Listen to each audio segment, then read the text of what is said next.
All right, something else that jumped out was how Bill Belichick handled the media talking about Mac yesterday.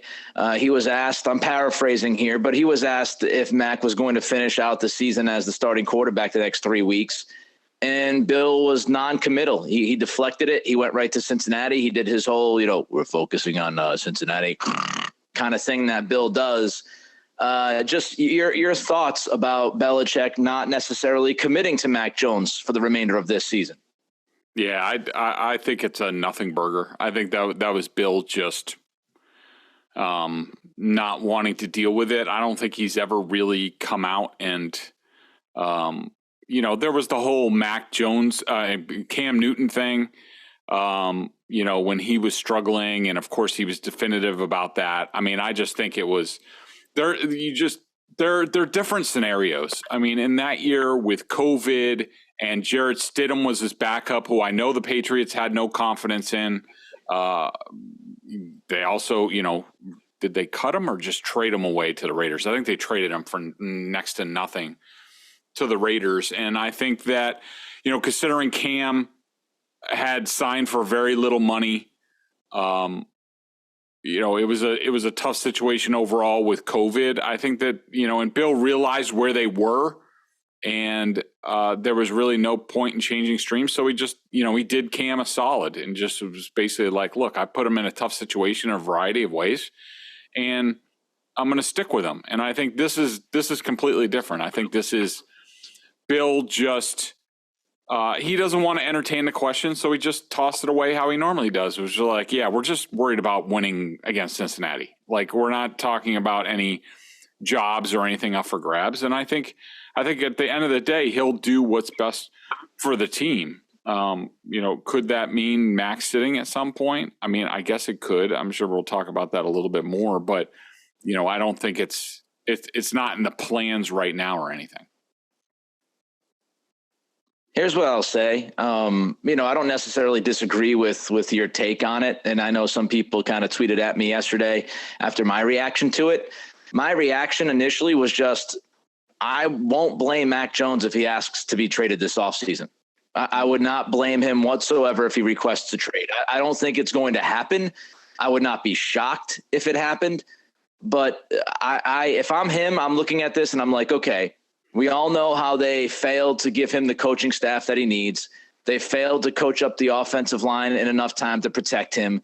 The head coach has been asked multiple times, whether or not Max is quarterback. And for whatever reason, whether it's just Bill being Bill or something else, he has not necessarily committed to Mac in any way. He has not protected Mac in any way when he knows. I mean, he knew that Cam Newton was kind of screwed back in 2020. Well, hey, Bill, you screwed Mac Jones this year. So you might want to protect the young man every once in a while when you're asked about his future.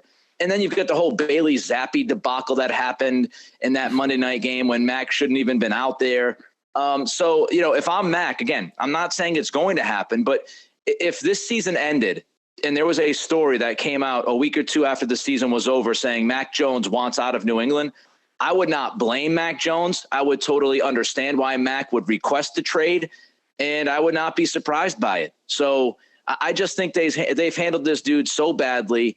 And, the lack of, and I know it's kind of Bill's way, but we're not talking about Tom Brady, the greatest of all time. We're talking about a dude in his second season who's been really sabotaged by the coaching staff and how this has been put together. And for Bill to just be non-committal doesn't help. It just fans the flames. And Bill doesn't care about fanning the flames, but maybe Mac does. Maybe Mac is tired of, hey, man, you gave me Matt Patricia and Joe Judge. Hey, man, the offensive line sucks. Hey, man, my wide receivers can't separate consistently. Hey, man, you're playing Tyquan Thornton 90% of the snaps when he doesn't know the routes. Hey, man, you played Bailey Zappi in that Chicago game and handled that awful. Hey, man, you're not protecting me when people ask if I'm your quarterback of the future. Like, you accumulate all of that. And maybe he's like, yo, man, like, where's the love? Like, I know I haven't played great this year, but like, you haven't put me in a position to succeed. And now people are asking you publicly and you're just kind of feeding the flames. I've got to deal with the Tom Brady stuff from 3 weeks ago, a month ago. I just wish people, like, here's my one wish. My one wish is that this offseason, they bring in an experienced offensive coordinator They bring in an experienced quarterbacks coach. They make sure that offensive line is fixed up, and they let Mac Jones just play football without sabotaging him with the coaching staff, without the Brady stuff and all these other storylines and the Zappy stuff. Just let the young man play football. That's what they did last year, and he was pretty good. He wasn't great, but he was pretty good. Speaking of Mac, could he be benched at some point over the next 3 weeks, Greg? I think there's a slight possibility. In my mind, Nick, I think the only way that he sits down is it would have to be sort of a flame-out situation where he's so sped up and, basically the most important thing is he starts turning the ball over a lot again. You get into that sort of situation, let's say on Saturday when they play the Bengals, that the Bengals are getting home on pass rush. He's getting affected. He's out of sorts, maybe ranting and raving a little bit more. He's turning the ball over and hurting the team. Then, yeah, I could see a scenario. But in all likelihood, and even though I do think, and we talked about it on Tuesday, I think that Belichick would have been warranted to sit him at halftime against the Raiders, just because of what went on at the goal line and how he was playing at that point. Right. I thought you could make the case for that, but all things being equal. But the thing is, like you just talked about, all things are not equal, and I think that Bill Belichick realizes that. First of all, Mac's not the only guy on offense who's frustrated with what's going on.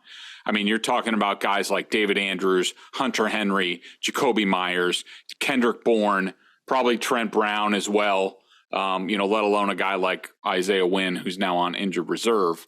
But there's a lot of guys. Mac's the public face of it, and I don't think it's a good look at times, but I don't think his teammates mind all that much because he's giving voice to how most of them feel on offense. And Bill realizes what he's done at this point. He realizes he screwed this up. He realizes that these guys are, like Mac Jones is acting this way because of decisions that Belichick made.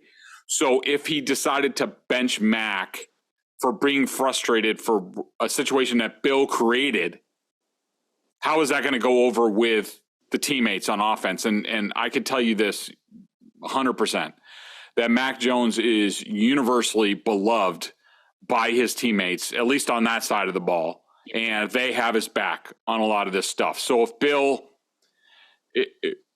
if Bill decides that, Mac's throwing a temper tantrum too much and that's why he's going to sit him, then I think he has the house could burn down on offense in the final 3 games. And I don't think Bill, with his future not 100% secure, I don't think Bill wants that at all. So I think it's highly unlikely. Something else that bugged me a little bit yesterday was Bertrand and Zoe and Bertrand. I know they talked about this on 98.5, and Zoe had mentioned like these next 3 games could be gigantic for Mac's long-term future in New England. I'm sorry, man. I ain't buying it. Like, I'm not saying that Zoe's not right. I'm not saying his information is bad. This might be 3 huge games for Mac. Here's my issue with that, though. Again, you set him up to fail this year. And he's not completely blameless. Mac has not played as well as he should have played. But I don't think you can evaluate Mac this season because it's been a debacle around him. So I just don't think it's fair to say, okay, now, after a season of an absolute bleep show on offense, this whole system being broken, the coaching being what it is, these 3 games are going to be the end-all, be-all for Mac's future. Really? With a broken offense against 3 of the best teams in the AFC? So if he doesn't show out against Cincinnati, Miami, and Buffalo, he's not going to be starting in 2023? Like, that just – my concern, Greg, and I wanted to ask you about this. My concern is Mac Jones is going to become a scapegoat for this coaching staff and Bill Belichick. And if he doesn't play well the final 3 weeks, the narrative that's going to be out there is – well, Mac just wasn't as good as we thought he was. It's not going to be about this coaching staff. It's not going to be about guys running the wrong routes and the spacing. And it's not just us. Dan Orlovsky, Kurt Warner, a lot of smart football people have watched this offense on film and say it's the worst offense in football. It's hideously coached. My concern is they're setting up Mac to be a scapegoat. Is that a possible scenario that could play out?